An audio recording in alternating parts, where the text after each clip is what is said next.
Tracking retention is the holy grail of making games, and 90% of that job happens in the first 10 minutes. Welcome to this new podcast where we get people who've built amazing games before to experience a game for the very first time with us and tell us what they like and what they don't. Welcome to DZero. Hey everyone, welcome to the first episode of DZero. I'm Rajesh, I'm the founder of Segwise. This is something that we've always wanted to do for a while, where we get a bunch of people to come and experience a game for the first time with us and chat along about the game, about what they've been up to so far in the industry as well. So for the first episode, we have Anand. Anand is currently the founder of Design Plus, Game Design Plus, and he's also the founder of Bigfatphoenix Studios. He's been a game designer for a long time. I worked with Anand for a bit as well when we were both at Hike. But I let Anand sort of give his own intro. Anand, just quickly sort of, why did you get into gaming? How has the journey been so far? And then we'll quickly get into the game that we are about to play today. Why did I get into gaming is pretty much the reason why every game developer gets into gaming, right? It's because you grow up playing and falling in love with video games. It was no different for me. I'm old enough to have experienced, the first generation of games, the art of home games, arcade, Pac-Man in the arcades, Atari 2600, Super Nintendo. I even had like Pong machines growing up. So I've Nice. been playing video games for the longest time and always loved it. Just like any other game developer, that's always the reason that a game developer wants to make games. And I'm no different. It's just because I love playing them and I felt like it would be fun to make them. Do you remember It's the first game that you got stuck into?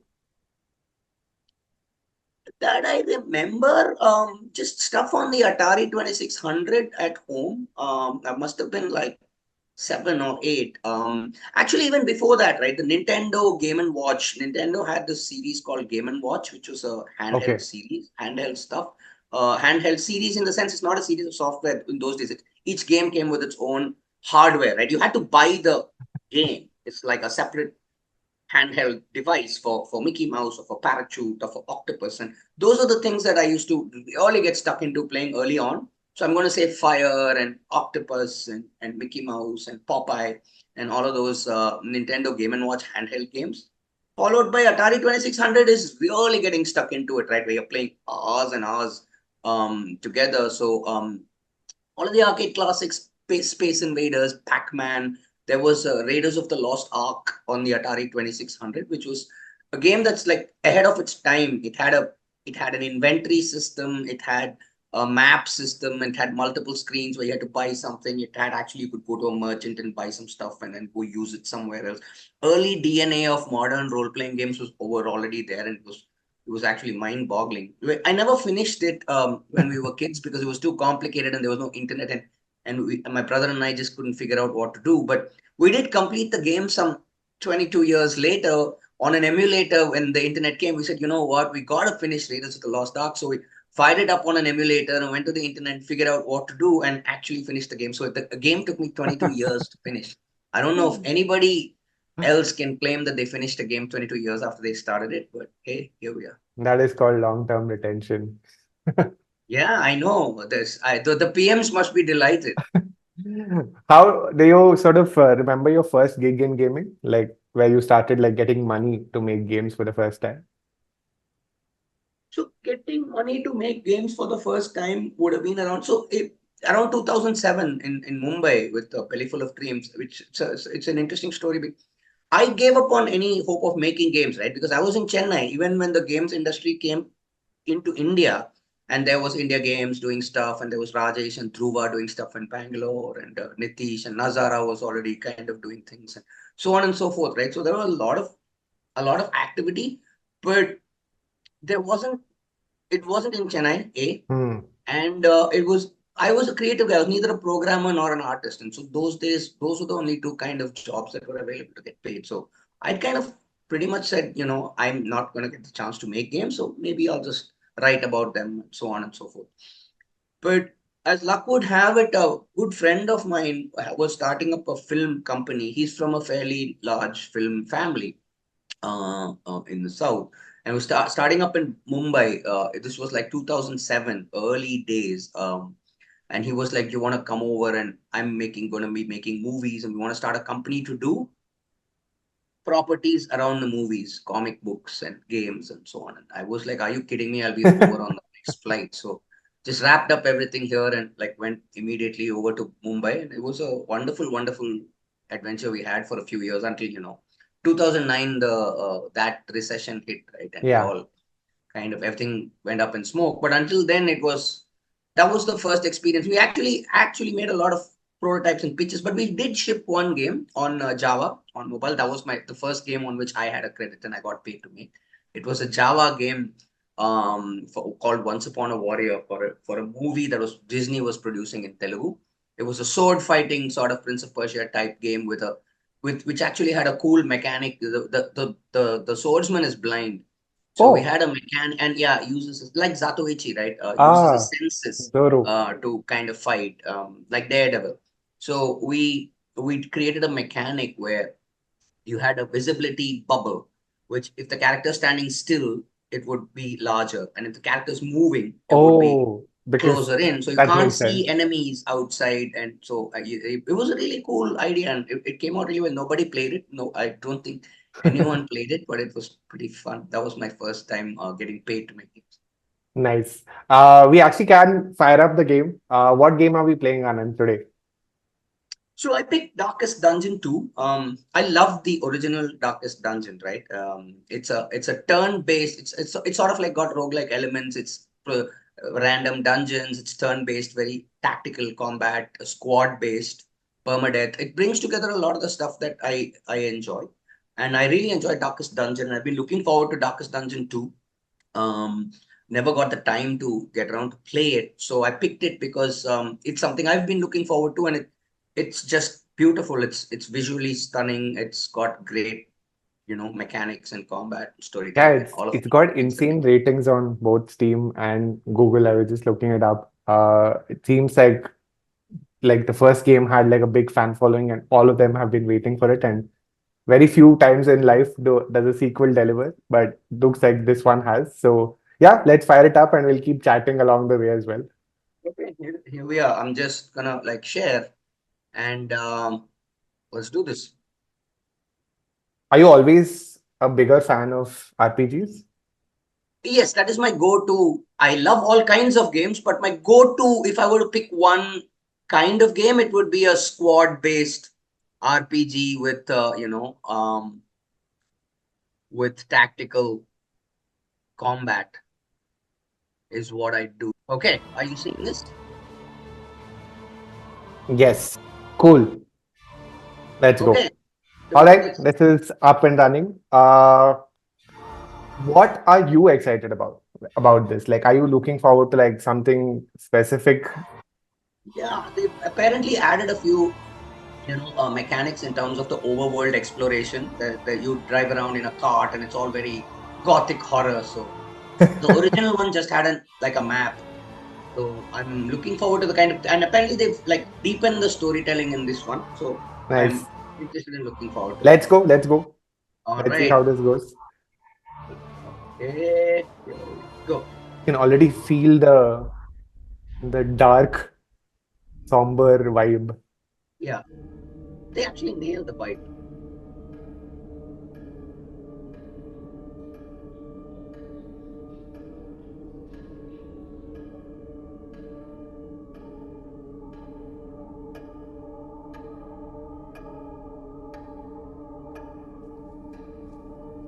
Beautiful, right? That dark, Yeah, that ominous, Aldrich horror storytelling. is almost like a comic book in motion. Ruin has found you at last. My protege, my friend. Yeah, very Mike Our Mignola, calculations Hellboy were kind of correct. vibe. The ephemeral equation is unbalanced. The Earth spins on a strange and terrifying new axis. And everywhere, unbridled consequence. The world is a wasteland of failures past. And yet, you must ride out into it. Unafraid. It's very smart. Good setup. Yeah. Take this. It is hope. The very last of it. It is yours now. You were bold once. Be bold once more. Free Is this yourself a from reference to the previous version? Yeah, I gaze think on the horizon loosely. and face the You don't need to fearsome have played the previous one. Ah, of the darkest dungeon. That was cool. I mean, lots of small, low-cost intros like that, but this one is particularly well made. like what do you sort of like? What's a good setup? Like this, just that intro this just played. Is there anything that stands out to you as like, okay, this is why this was like well done? It just sets it's extremely high on atmosphere, right? It gets the music right, the art, the visuals, and even the pacing, the writing. It's like not on the nose. It Yeah, doesn't really says, oh, there is a great evil and a shadow has fallen across the land and a hero will rise, and the hokey stuff that too many game studios put up. It's very elegant. It's relatively minimalistic, and it sets you up. Because ah, in fact, he says, "Take this. This is hope." It's actually light which you carry, right? But he doesn't say that. They keep the metaphors a little under the surface. I thought that's pretty elegant and nice. let's go. Okay, prologue. Here we What are go. you currently working on, Anand? Currently working on, and like as in working. Yeah, in your own game studio. We're doing a bunch of stuff. I have some stuff that I'm not really allowed to talk about, but it's really, really What kind exciting. of Something stuff? in the UGC space. Ah, That's all I can actually say at the moment. You know how these things are, right? NDAs and blah blah. Okay, let's go.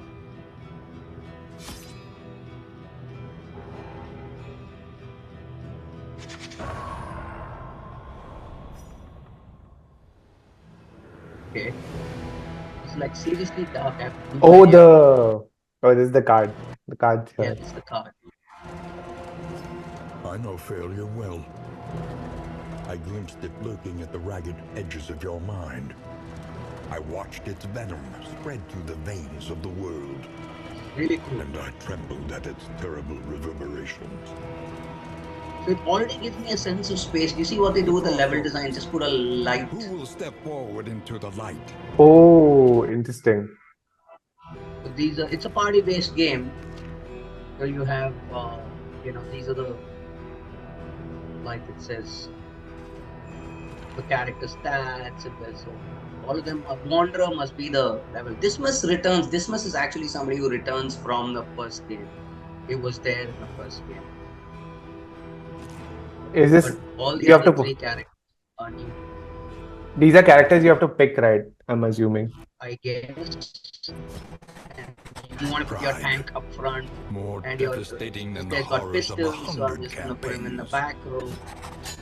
I can right click to open the hero sheet. So look at that and look at what he's got, right? So the setting and occultomaniac. So they come with certain personality traits, which is interesting. He's enthralled with hidden cults and their trappings. And this will have some impact on the gameplay. When you encounter something, these characters will do some stuff, right?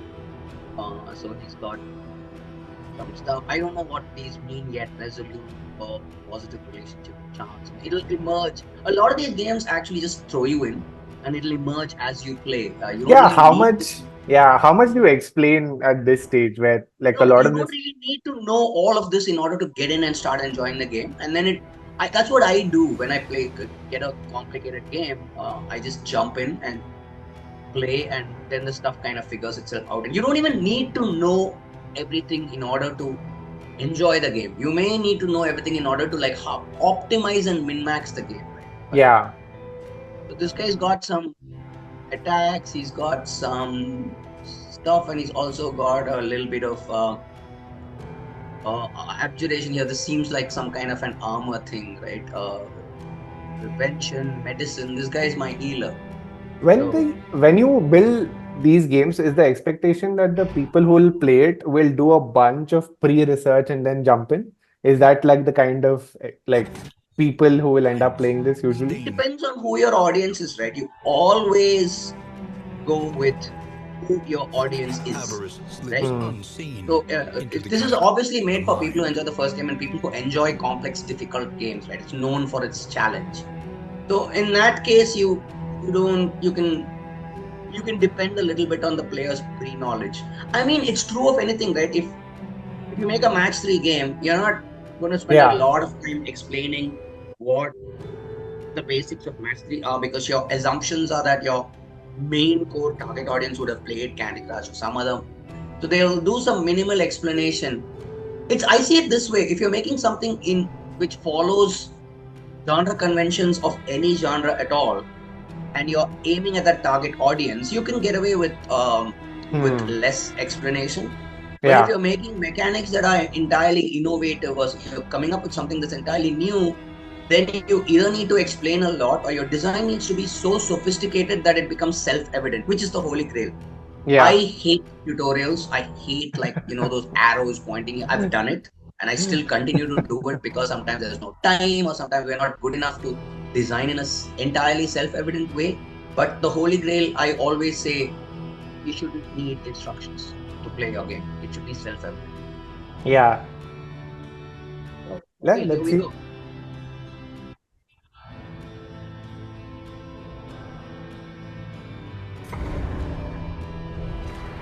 They've done a really good job with this. The atmosphere is on point, right? It's absolutely sensational. Onward, and let us hope enough yet remains of the world. You're able to control the cart, is it, or is it Yeah, fully yeah, I can control it. It's a WASD. Okay, here we go. So, first okay, fight? this looks pretty much the same as this is a Lost Soul. Both of them are Lost Souls, 13 hit points, susceptible. I don't know if those are resistances or weaknesses. We'll find out this. Okay, and watch Somehow I my have turn order. the Why is my feeling healer in that, front? Oh my yeah, god, I reversed my order. healer I in didn't front, it sounds like a mistake right now. No, it's a UI thing, right? Maybe I didn't pay attention to it, but it wasn't clear which was in front and which was in the back. Maybe because I was talking to you, I didn't pay much attention to it. Yeah. But that's okay. Let's do Poison Dart says 50% critical when the target is something. I don't get the icons yet because I'll have to it's her turn actually. So she moves Oh, first because she probably has the most initiative, right? So let's just do the flashing daggers, I think, because it hurts both of them. But only in the second and third row. See, if you look at this just says who it affects. yeah. Right? There are 4 people in the row. It affects the second and third position. So it's a waste if I do that. Flashing daggers. So I'll just use Poison Dart. Poison Dart hits all of them. Oh, nice. So he resists poison and blight. Okay, so those are resistances. So they're susceptible to bleed. Now it's my healer's turn, and all he's got is just that one thing that's available right now. So I normally always the standard procedure here is just take one guy out first, so that you get the turn advantage, right? They get only one turn. Otherwise, there will be 2 turns and they can do more. So this is dismiss. Let's take a pistol shot. Oh, I can't target the front row with the pistol shot. So I love how they've used those 3 dots to indicate like what will you be able to do with each of these. Yeah, it's amazing. It just shows who you'll be able to target, right? Yeah. So this it also moves myself forward 1. So it'll bring me forward 1 and put the healer in the back, which is what I want to be able to. Right. And then I move front. So I put my healer in the back, right? And this is my tank who I actually needed. So he can't use these. Can you see it says out of position? So he can't use these moves because he's not in the right position. So I'm just give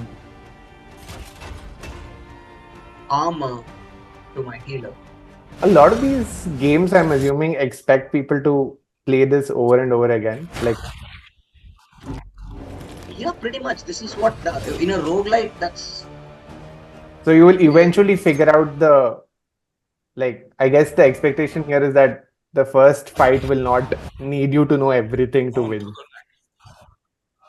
yeah, and also like you're always designing for different audiences, right? Because you've got some people who played the game before and people may be playing it for the first time, right? Yeah. So you got to have affordances for both. Noxious Blast. Let's do this. So he's got Blight, which is why he lost that much.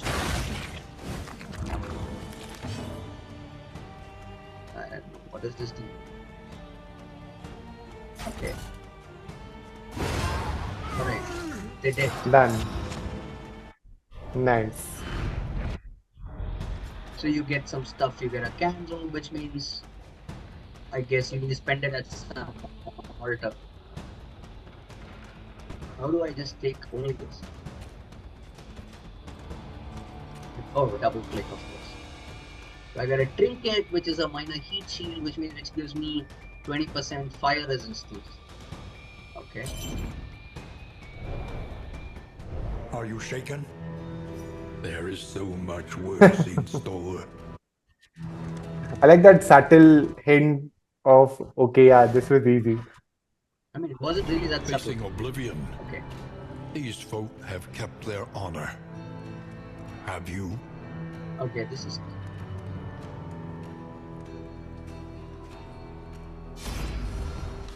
Okay, so it just pops. See, that's what it's doing these tutorials for people who might want them. And it says during encounters such as this one, you must pick one of the choices. By holding. At the bottom of the screen. Okay, here we go. They're asking for help.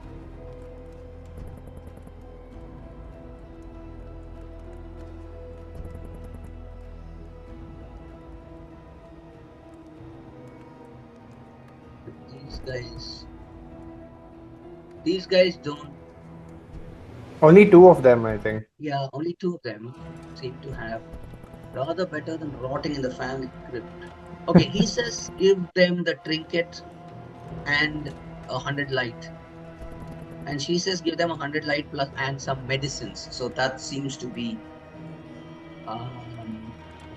It says, okay, so let's just go with her suggestion. Search every shadow. There is a little light We here. give them some stuff and we get some stuff in return. Okay. It's almost like it's like you're swapping things and you don't know what you'll get, basically. Yeah.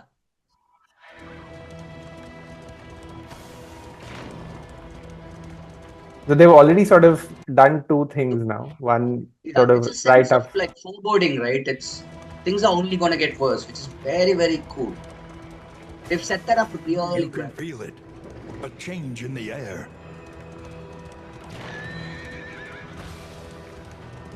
You see, even your valley is not immune to the spreading stain.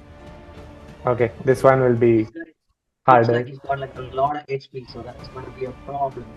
The other two are just, and these are things that are really creepy, like Widow.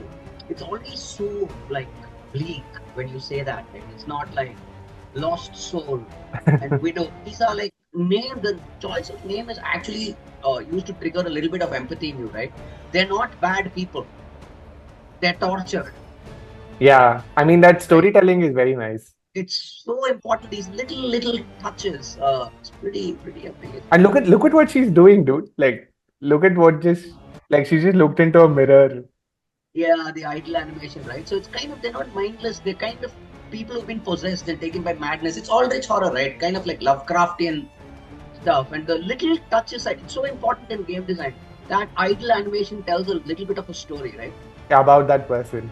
And even the costumes, what she's wearing, she's done her hair. It's clearly a lot of storytelling going on here, even with the It's almost like you knew what this person was doing just before this happened. Yeah, exactly, right? It's masterfully done. It's absolutely beautiful. Let's do the flashing daggers now because I don't know why I did that. I should have actually gone after the weaker ones first. Okay. That brings him in front. That makes my time. Just give some reflection. So now he's Oh, horror. I love the name of the attack since he's the carrying names a of the mirror. attacks are really, really cool. Yeah.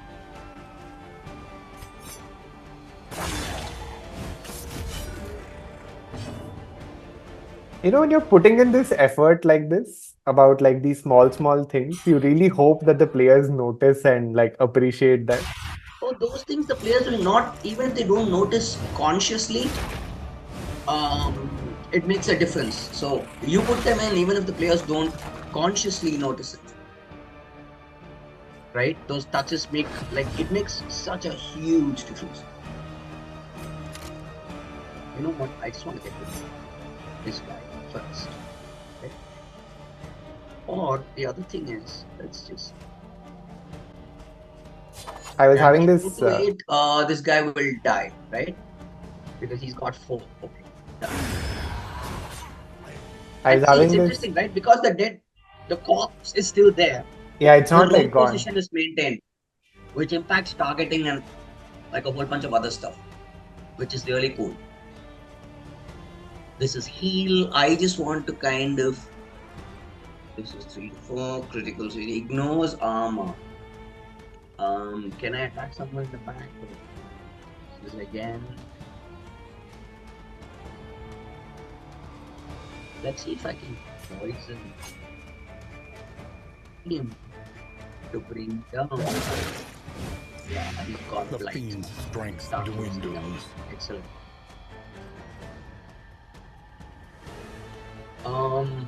No need to heal yet. There's something called stress which increases, and as that increases, they start doing like random things. That happens in. It's all about sanity, right? In this. The setup itself is around that. You know what? If I can knock this guy to the back. Okay, that's cool. Yeah. Okay. Oh, nice. Now. What told you that you could do that? It says on the description. So when I mouse over the move, there's a description on the left that says what it will do, right?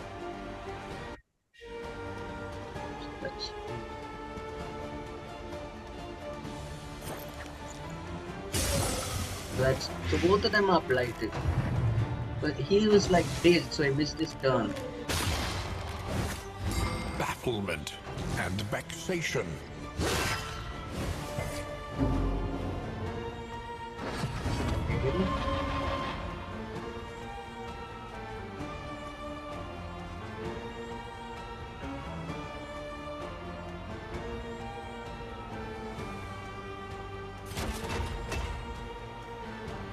I'm not going to do that. I'm just gonna like. I love the impatience that they've added to this character. So armor up. Maybe just do pistol shots. Okay. Again.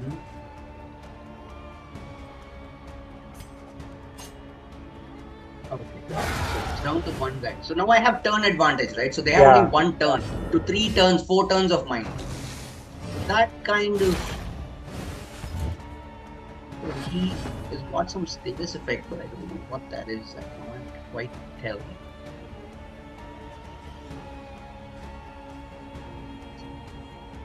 Oh, I can't heal. Only self. Okay, fine.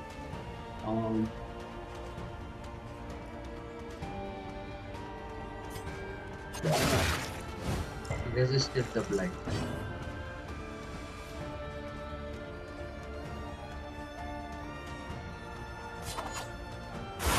So that's critical. So it did double damage.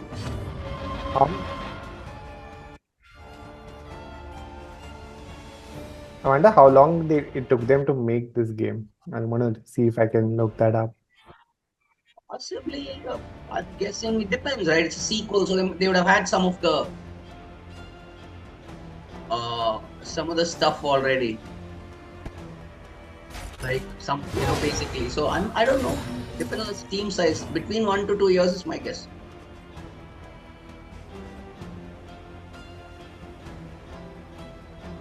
Almost there, huh? Okay, so this is plus 30 bleed. So, oh, but I can't target him because he's in row 3. In which case, okay, so neither of my moves can I target him because he's in position 3. What if I actually target this?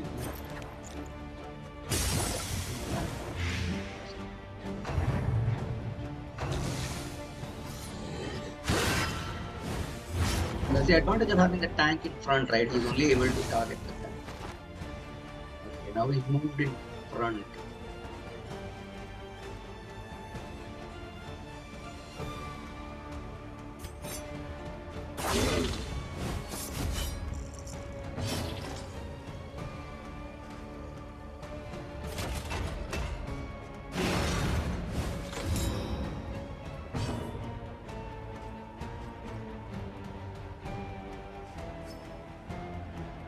Can't target front row, can't target front row, this can target.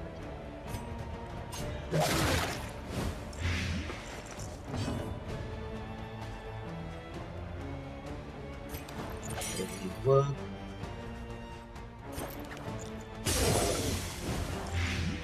Yeah. Yeah. The blight got it.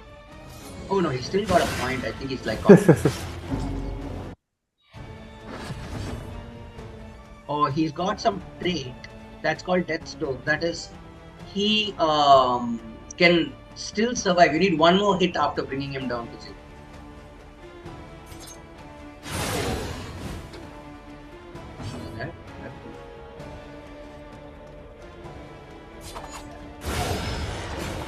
Now it's time.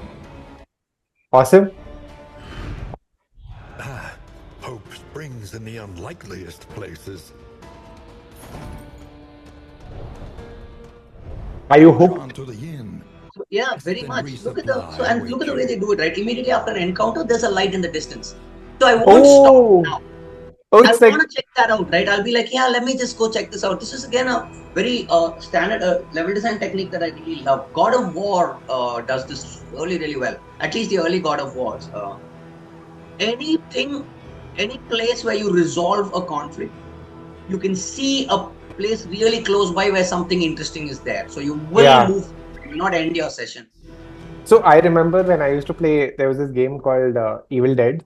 I think the movie-based game where they use sound to do this.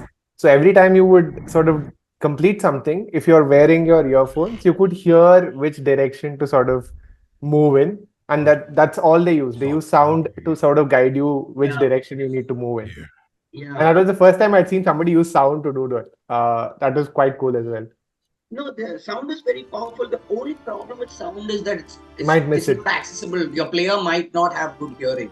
So you gotta have affordances for that. You can never depend only on sound or only on light shifts in color. Those kind of, the more subtle you make it, you risk the being less accessible. So that's just the only. The creepiness goes up though. So I remember they would try a sound, then they would like show you like a shimmer, and then it would keep escalating as if you keep missing the hints, it would sort of keep going up. Yeah. But nice, yeah. This was a fun first session. Okay, here we go. I'm totally gonna now. You've ruined my Sunday, so I'm just gonna now sit and play this. No, I was actually a couple of things like when these games sort of play you for like the first 15-20 minutes, what is the best thing they can do? Like, I think a couple of things that you noticed, like something that stood out for you in this particular game. Like, can you sort of think of like what makes you now want to go back? Like, what exactly has gotten you hooked? So I look at it as two things. You need to do only two things if you want that as a game designer, right? One is make sure the moment-to-moment gameplay is really fun and you put the player through the loop enough times. They've already done that, right? 2 encounters. And 3 encounters. 2 fights. And one almost like a encounter and an in the first 15 minutes. You're showing all the mechanics and all the reward loops. Yeah. In the first 15 minutes. Right? So make sure your moment, whatever the action moment to moment your player has to do, that has to be fun, and you got to get them to repeat those most important loops in the game several times. within the first 15 minutes or X minutes, or whether you want it to be 15 or 5. In mobile games, it has to be like 1 or 2 Yeah. minutes, right? Nobody has 15 minutes. And the other thing is just if you want set up a long-term objective straight away, like the Mario games, right? They just show Bowser and taking a peach and going off to the last castle. Yeah, So in the correct. first minute of the game, You you know have where you an need to get to. idea of what your long-term objective is. So Yeah. if you have a good long-term objective and the fun is uh, visible moment to moment, I can spend 30 seconds in this game and that's fun. And I have a reason to spend 30 seconds on this game over and over and over again because I want that thing that's far away. Yeah. So that's pretty much it. If you that's how you break it down and look at it. Actually, now I'm looking back. What did they push on the long-term goal here as No, well? I they did remember not in this game. They did not. yeah, Right? There was no. I mean, they did in a manner of speaking because of existing tropes. You feel like okay, there's going to be some great evil that you need to go and, but they haven't explicitly said anything, or at least I didn't it's understand slightly it. more abstract, like, oh, you're like, here is No, hope. but that's because of the kind of players they're going for are sort of like roguelike fans, right? There you're not in roguelike, the only thing is to last as long as possible. Hmm. It's a version of a high score game. Yeah, Sometimes, like even in Space Invaders or Pac-Man in the early days, the long-term goal was set by the leaderboard, not by the yeah. game. You'll see some guy AQX on top of the machine who's got like 100 million points or something, and you're like, I want to be there, right? And that sets your goal. So the goal doesn't have to necessarily be narrative or even mechanical. It can be Interesting. aspirational, but there got to be something. Now, in this game, they didn't really explicitly said it. There are implicit things saying, okay, there's a lot of stuff in this, and there's going to be more, and I just want to kind of see everything, and slowly you'll rebuild. But that's because of the player base that they're catering to. Would be my guess. Those kind of nobody comes to darkest dungeon by chance. It'll be people who already kind of know it or like some game like that, Like and that. then someone's recommended saying, hey, if you like this, you should play Darkest Dungeon, right? I discovered the first Darkest Dungeon from a podcast about XCOM, where Soren Johnson was talking about XCOM on his podcast and squad-based tactical battlers like Hard West um and that sort of thing. And the name Darkest Dungeon came up, and that's how I discovered it. So it was not, I already went in saying, okay, I'm gonna like this game because I've heard about it from somewhere else. But Yeah, not all of us get that luxury. yeah. I think these guys can afford to sort of like not have all of that set up very clearly, given the context of how they expect people to sort of show up on the game in the first place. Uh, Yeah, but even so, I would recommend anyone. I mean, it's not like Naughty Dog doesn't need to do it, but they do, right? hmm. Like in Baldur's Gate and with Larian, they do, or Nintendo. It's not like those are people who can afford to do it, but they do it nevertheless. It's a good practice. So Yeah. it's In case not right. somebody lands up here, like, just out of the blue and they don't know what the point of this game is, you need like that long-term sort of setup. I I also wouldn't like, say you need it, but it's a very, very important thing to have. It's why would you not? Because it's yeah, not hard to do. there's no laws to do it, to set it up. You can Uh, just very simply put, like for instance, there are hacks for this, right? You are at level 1 out of yeah, 999. Enough. I know that I can reach level 999. That's a goal, yeah. right? Especially I remember seeing all of those progression things that are just there on the top, like you're at like 2%. Yeah. And now you know that okay, there's 98% or something left for me to And you complete. finish the game and it'll say 41%. Because You that missed parts. 100% equals every object, every hidden collectible, all of that shit. That's how those guys pull that stunt, right? No, I love the light thing though. Like it so clearly sets up like, okay, where do you need to go next? Because you don't want to like complete something and not know where to go. The light thing was quite cool Yeah. as well. Yeah, but again, it's a standard level design, and in this case, it's not really about not knowing where to go because it's very linear. You can't wander off the path. The But it cart says path that is still. something interesting is close by, so don't stop playing the game. Just come and check this out. That's literally Hmm. what it says, right? It's like retail design in shops and malls are designed like that. They're Yeah, like wherever you're standing, there's something interesting, slightly a ahead. short walk away, and so you'll just never ever feel like leaving. So, Makes sense. Cool. Yeah, this was too much fun. Like I just wanted to try this out and see if we can get more people to come play something for the first time and hear them out. Uh, I just wanted to like also get your thoughts on a couple of things. Like how are you guys like you said you're working on something as well. Like is there like things that are changing in your way of producing games now that you have more a bunch of AI tooling? I remember that you also gave a talk recently on how you're using it for production work. Like, how is that sort of making a difference to your time to produce, or how has that changed your process at all? Lots. In fact, everything so much is changing in our business, right? That in order to survive, you need to evolve. Otherwise, you're going to just die. And we're seeing that, unfortunately, right? People are losing jobs and studios are closing, and we've been on the point of closure for several years now, right? Somehow there seems to be some good fortune and luck has come our way that we have been able to survive, but it's not been easy, right? And when things are like that, you need to find every trick in the book to be able to push stuff out faster, because at the end of the day, the equation is money versus output. And So AI is definitely one. AI is we use it pretty extensively in a lot of ways, and in some interesting ways that people find like may not be that obvious. For instance, I use AI to guide me on my sprint plan. Oh, I haven't heard anyone else. Yeah, you just need to feed saying these are what you know about your team. This is the team. This is how much experience they have. This is the level of skill that they have. And this is how fast they work, for example. Any information about the team.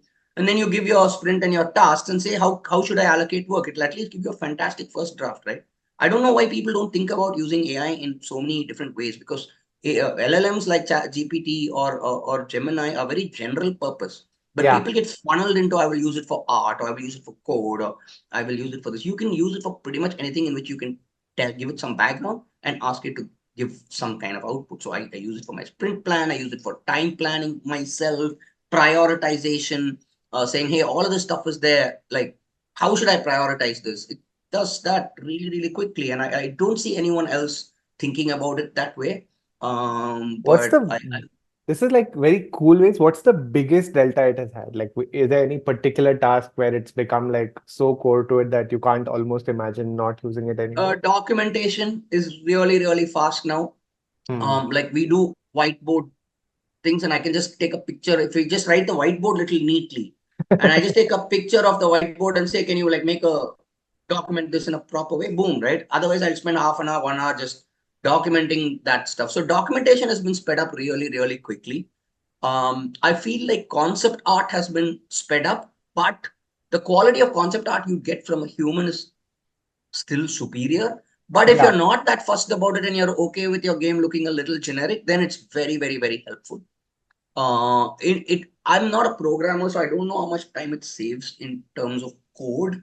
But even in terms of game design, like game design, documentation, game, even systems design, doing the math, the equations and stuff like that, it's very quick to get a document together, and then you have to do a lot of work on it. Yeah, but it gives Um, you a great first draft usually. Huge first draft in seconds, right? And it saves a lot of time there. Um, where I don't, but also I'm sure in terms of text and stuff like that, it saves a lot of time for a lot of people. Not for me, because I can write. Being a writer myself, I hate the quality of text that AI puts out. It's just so fucking sad. But if you can't, if you're not proficient or you can't write well, then it's a godsend, right? Because you can write fairly competently, if Yeah. not brilliant, right? Yeah. Where does it fail you miserably though? Like, have you like tried it on something and like, nope, not happening. This is not good enough right now. Anything original, Hmm. Yeah. anything that's, because it will tend towards the mean of the training data. No, it Correct. doesn't go towards the extremes of outliers in the training data. It will tend to the mean, and the mean is going to be, I mean, mediocre and mean is the same thing, right? It's called mediocre because it's so commonplace. So that's pretty much how the logic will work. So Yeah. it's really pathetic at anything which you want somebody to look at it and feel like, fuck. But if you want to make another match three game with another theme, with some fucking narrative around it, ha ha ha, you finished a match three level and this thing has happened, it's fantastic. Where it really lets me down is in anything original, whether that's art or writing or story. There, it's not great. No, yeah. I think one of the things that we've been trying is there's this, at least if you use the API version of some of these tools, it gives you something which allows you to let it sort of go wild or like temper it down to the mean. So if you like max it out to like, hey, be as wild as possible, it then starts generating a lot of interesting sort of outputs which are not really closer to the mean. You can try it out sometimes. I'll ping you how Yeah, to no, do it. it can, but I just feel like that sort of thing, it's actually slower than I could do. Yeah, that's also true. Like you Yeah, don't, why should I wrestle with some fucking bunch of fiddly things and ask it to go wild? No, that time if I spend, I'll probably come up with something far more vibrant. That's makes the sense. confidence you have to have in yourself as a creative person, right? That I can produce something new. As it stands today, I don't know. See, 2 months later, somebody might release a model which just smashes it out of the park. I don't. I'm just talking about stuff as it stands today, Yeah, makes sense. within the What's realm of tools that are feasibly available to a regular person, large? a Yeah. regular student. What should people check out, Anand, from you? Is there works that people should check out, can play with, or like anything that You people mean who are art listening? stuff? Yeah, we got a couple Anything? of games that we shipped in December, which we are very proud of, and we thought were pretty cool. One is called Makkalan Mudalvar. Oh yeah, It's I a remember. Yeah, it's a political awareness kind of game. You just kind of choose what kind of stuff. We built it for a client. It's not our own thing. We built it for a client who was interested in educating people about what the Dravidian model of governance is, in which we follow in Tamil Nadu, right? Uh, so we had a lot of fun building it, and we thought it came out really, really well. It's free and it's available We'll link it on below. Android. Sorry? We'll link it below. People can find it in the Oh comments. yeah, thanks. And we also built another like cool game called Harmony, Harmony Heroes of Elephantia, where we The built elephant game. a dungeon crawling kind of game to help people figure out what to do in human and animal conflict, which is also a client project for the Cincinnati Zoo and Wildlife Nice. Initiative. So that it's again a game that we thought came out very well and we're very kind of proud of it. So those are things that you guys can check out. Awesome. Thanks a lot, dear Anand. This was super Thanks, man. fun. It's been great. Always like grateful for people who roll the dice on the first time of anything new.